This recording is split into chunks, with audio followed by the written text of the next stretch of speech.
আসসালামু আলাইকুম প্রিয় দর্শক। আমিরুল মোমিনিন মানিক আপনাদের প্রত্যেককে আমন্ত্রণ জানাচ্ছি এই পর্যালোচনায়। ইরানের কাছে পদানত গুগল, মেটা, মাইক্রোসফট। রহস্য কি? খবরটা শুনে একটু চমকে উঠলেন না? ইরানের কাছে কিভাবে পদানত হয়ে গেল? ইরানের কাছে হরমুজে এই চমক দেখিয়েছে ইরান। সেই বিষয়েই আজকের আলোচনা। আপনারা আপনাদের মতামত জানাতে পারেন। দিকে, দিকে নানা শক্তির নতুন উৎস দেখছি ইরানের। মার্কিন প্রেসিডেন্ট ডোনাল্ড ট্রাম্প চীন সফর থেকে ফিরে যাওয়ার পর ইরানে ফের যুদ্ধ শুরুর আশঙ্কা দেখা দিয়েছে। এমন অবস্থায় ইরান তাদের সামরিক শক্তির বাইরেও ভিন্ন এক সক্ষমতা বা হাতিয়ারের জানান দেওয়ার চেষ্টা করছে। জাহাজ চলাচল বন্ধ করে দেওয়ার পর দেশটি এখন হরমুজ প্রণালীতে ক্ষমতার নতুন উৎস খুঁজছে। বিশেষ করে বিশ্ব অর্থনীতির অন্যতম গোপন এক ধমনীর দিকে তারা নজর দিয়েছে। জলপথটির তলদেশ দিয়ে যাওয়া সাবমেরিন কেবলের মাধ্যমে এশিয়া, ইউরোপ ও পারস্য উপসাগরীয় অঞ্চলে ইন্টারনেট ও আর্থিক ডেটা আদান-প্রদান করা হয়। ইরান এখন এই কেবলের জন্য প্রযুক্তি প্রতিষ্ঠানগুলোর কাছ থেকে ফি আদায় করতে চায়। এরই মধ্যে দেশটির রাষ্ট্র নিয়ন্ত্রিত গণমাধ্যমগুলোতে এ খবর প্রকাশিত হয়েছে। প্রতিবেদনগুলোতে বলা হয়েছে, সাবমেরিন কেবলের জন্য প্রযুক্তি প্রতিষ্ঠানগুলো ফি না দিলে ইন্টারনেট ট্রাফিক ব্যাহত বা বিঘ্নিত হতে পারে। তেহরানের পার্লামেন্টের সদস্যরাও গত সপ্তাহে এ সংক্রান্ত একটি পরিকল্পনা নিয়ে আলোচনা করেছেন।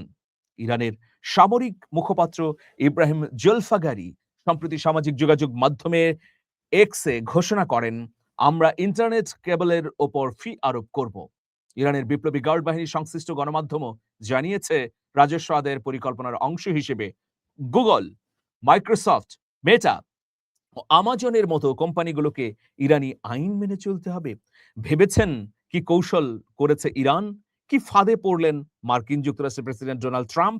তিনি চেয়েছিলেন হরমুজের কর্তৃত্ব নিতে, এখন আরো দ্বিগুণ তিনগুণ কর্তৃত্ব নিয়ে ফিরছে ইরান।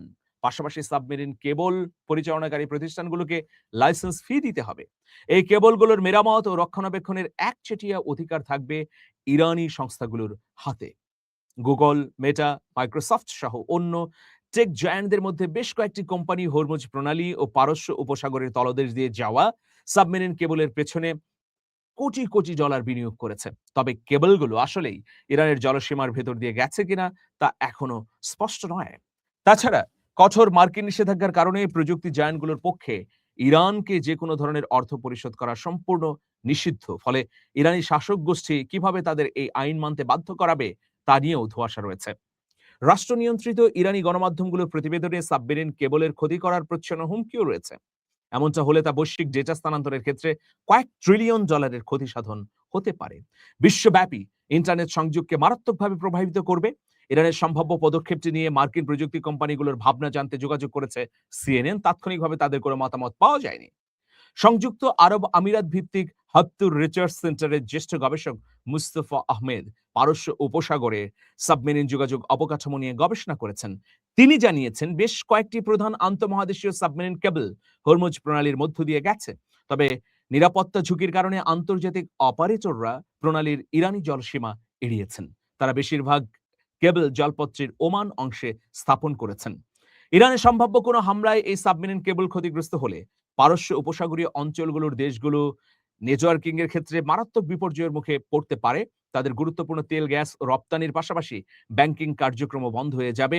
গবেষক আহমেদের মতে, এই অঞ্চলের বাইরে ভারতের ইন্টারনেট নির্ভর খাতগুলো একটি বড় অংশ ক্ষতিগ্রস্ত হবে।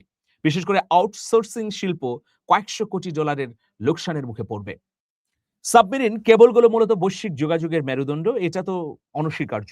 এগুলোর ক্ষতি করা হলে শুধু ইন্টারনেটের গতিই কমবে না, বরং ব্যাংকিং ব্যবস্থা, সামরিক যোগাযোগ ও এআই ক্লাউড ইনফ্রাস্ট্রাকচার থেকে শুরু করে remote working, online gaming, streaming সার্ভিসের মতো সব ধরনের ক্ষেত্রেই হুমকি দেখা যাবে।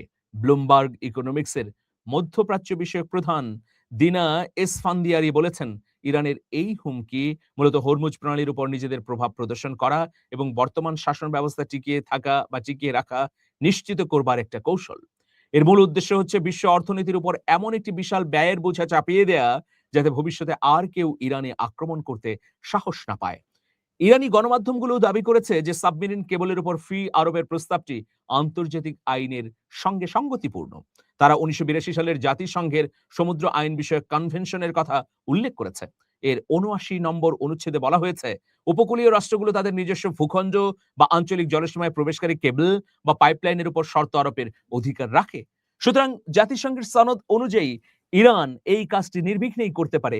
এখন যাবেন কোথায় মামুরা? মামুরা তো মাইনকের চিপায় পড়ে গেছে। যাই হোক প্রিয় দর্শক, গণমাধ্যমগুলো মিশরের সুয়েজ খালেরও উদাহরণ দিয়েছে। কায়রো ইউরোপ ও এশিয়াকে যুক্ত করা বহু সাবমেরিন কেবলের উপর ফি নির্ধারণের মাধ্যমে বছরে শত কোটি ডলার রাজস্ব আয় করে। প্রিয় দর্শক, আমরা কি দেখতে পাচ্ছি তাহলে? যে বাঘে ছুলে 18 গা, বাঘে ছুলে 18 ঘা, কিন্তু ইরান ছুলে 36 ঘা। তাই তো ডোনাল্ড ট্রাম্প তার আধিপত্য বা কর্তৃত্ব আরোপ করতে চেয়েছিলেন হরমুজ প্রণালীতে, কিন্তু এখন কি হচ্ছে? হরমুজ প্রণালীতে পূর্ণ কর্তৃত্বই কেবল করছে না ইরান, বরং এই হরমুজ প্রণালীকে ঘিরে আর কি কি তারা করতে পারে সেই সম্ভাব্য পরিস্থিতি কিন্তু খতিয়ে দেখছে। হরমুজ প্রণালীর চারপাশে বেশ কটি দ্বীপ রয়েছে। এর মধ্যে উল্লেখযোগ্য গুরুত্বপূর্ণ কেশম দ্বীপ। এর বাইরে আরো ৩টি গুরুত্বপূর্ণ দ্বীপ রয়েছে, আর বিতর্কিত আরো ৪টি দ্বীপ আছে। এই ৩ আর ৪ ৭টি দ্বীপ বেষ্টিত এই হরমুজ প্রণালী। এই ৭টি দ্বীপেরই মালিকানার দাবিদার ইরান।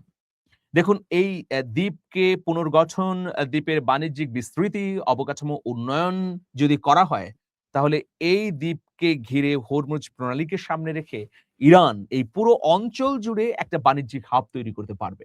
এটা হচ্ছে প্রথম বিষয়। দ্বিতীয় বিষয়, যে হরমুজের পূর্ণ কর্তৃত্ব নিয়ে তার তলদেশকে আরো সমৃদ্ধ করতে পারবে। এই তলদেশে সাবমেরিন গুলো যাতায়াত নির্বিঘ্ন করতে পারবে। তারপরে এই যে ক্যাবেল গুলো যেন নিরাপদ থাকে, যে ক্যাবেল গুলো ইউরোপীয় রাষ্ট্র থেকে শুরু করে আমেরিকান অনেক রাষ্ট্র বসিয়েছে। যদিও আরব আমিরাতের গবেষক বলেছেন যে এটা ওমানের অংশ আছে, কিন্তু সেটাও নিশ্চিত নয়। নিশ্চয়ই আইআরজিসি যথাযথ তথ্যের আলোকেই এটা বলছে যে অনেক ক্যাবেল এই ইরানের হরমুজ প্রণালীর অংশের মধ্য দিয়ে প্রবাহিত হয়েছে। সুতরাং দেখুন, মেটা সহ অন্যান্য বড়, বড় জায়ান্ট কোম্পানিগুলো যদি নির্বিঘ্নে ইন্টারনেট প্রদান না করতে পারে, তাহলে পুরো মধ্যপ্রাচ্য এবং এই দক্ষিণ এশিয়ার অনেকগুলো দেশ ভয়াবহ ক্ষতিগ্রস্ত হবে। ফলে বাধ্য হয়েই মেটা, মাইক্রোসফট, অ্যামাজন সহ অন্যান্য জায়ান্ট কোম্পানিগুলো ইরানের সঙ্গে চুক্তিবদ্ধ হবে। তো সামনে আসলে ইরানের কর্তৃত্ব, নেতৃত্ব আরো বাড়ছে। ভবিষ্যতে আর কখনো ইরানের উপর হামলা করার দুঃসাহস কেউ করবে কিনা তা আসলে ভাবনার বিষয়।